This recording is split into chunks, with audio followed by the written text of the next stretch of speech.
tournament to determine the number one contenders for the World Tag Team Championships. There is going to be some LWO involvement, fighting for a chance to enter the triple threat match on next week's episode of Raw to determine the number one contender for the WWE World Tag Team Championships. Rey Mysterio and Dragon Lee, representing the LWO, knocked off American Made's The Creed Brothers last night on LWO, will now take on the War Raiders and the New Day to determine who challenges Finn Balor and Jaden McDonough of the Judgment Day for the titles.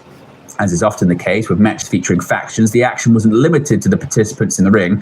Playing a heavy part in determining the end result was a distraction from all of Chad Gable and Ivy Nile on the side of American Made and Zelina Vega for the LWO. With Julius Creed in prime position to take a 619, Gable jumped up onto the apron to divert Mysterio's attention, allowing Creed to shake free. From there, Vega had a few things to say, as well as Chansala to throw in a direction, which caught the attention of Nile as the two women squared off. Mysterio would recover and hit a Hurricane Rana, launching Creed back into the ropes and in a prime position for a 619, and this time Mysterio didn't miss. Conveniently tagging Lee moments prior, the latter hit Creed with a top rope splash to earn the victory.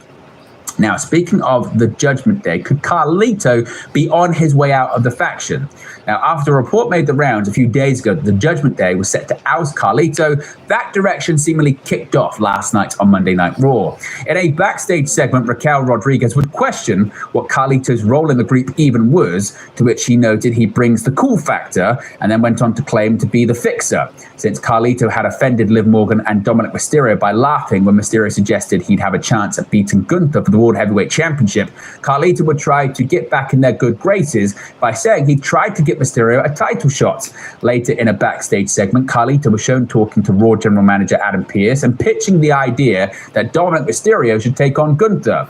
While the idea made Adam Pearce burst into laughter, he did not approve of making such a match for the title just yet. Instead, next week on Raw, Dirty Dom will have a match against a former world champion who is yet to be named, and if Mysterio wins, then he will earn a title shot against Gunther. Now, we have the rating for Friday's edition of SmackDown on USA Network. As WWE moves closer to their annual Crown Jewel Premium Live event on November 2nd, the October 18th edition of SmackDown